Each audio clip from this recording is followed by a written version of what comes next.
In a remote village of Eastern Europe, unmarked graves silently tell a horrifying story.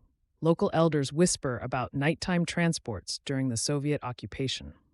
Recent excavations reveal human remains with strange surgical marks, raising urgent questions about what truly happened here in the late 1940s. The soil itself seems to hold secrets the world has forgotten.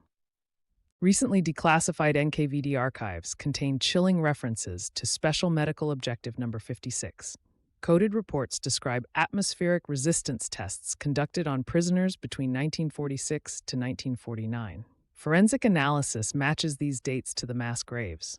A pattern emerges. The victims were mostly political prisoners and captured German soldiers, deemed expendable for scientific progress. Satellite imagery reveals the ruins of Compound X-12 near the village, a former Nazi medical facility repurposed by the Soviets. Surviving blueprints show operating theaters designed for multiple simultaneous procedures. Former guards testify about nightly prisoner transfers.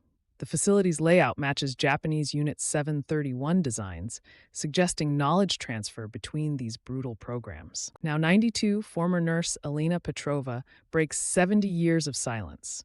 We were told they were enemies of the state, but their screams haunted me. Her testimony details frostbite experiments mimicking Arctic warfare conditions. Other survivors describe prisoners being exposed to chemical agents while doctors meticulously recorded their agonizing decline. The methods were systematic, calculated, and utterly inhumane. Dr. Mikhail Krensky's personal journals surface, detailing his patriotic duty to advance Soviet medicine. His team studied how long humans survive extreme radiation exposure without treatment. Like Nazi and Japanese counterparts, these scientists justified atrocities as necessary for national security. Many continued prestigious careers, their crimes buried by the Cold War's information iron curtain.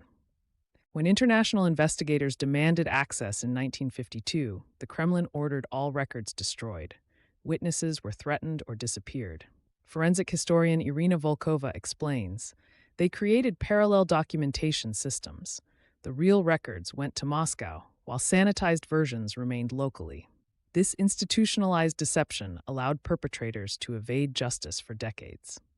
Since 1991, activists have painstakingly reconstructed victim lists from smuggled records and burial sites. Modern DNA analysis finally identifies some remains, including Polish resistance fighter Anna Kowalska, buried as Subject 042. Her grandson speaks at memorials.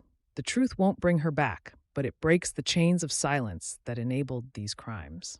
Despite overwhelming evidence, Russia still classifies most records as state secrets. Official statements dismiss findings as anti-Soviet propaganda.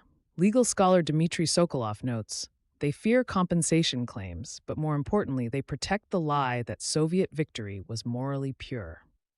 This denial perpetuates historical distortion that still influences geopolitics today. The Soviet experiments became history's orphans, too uncomfortable for Western allies to confront during the Cold War, too damning for Russia to acknowledge.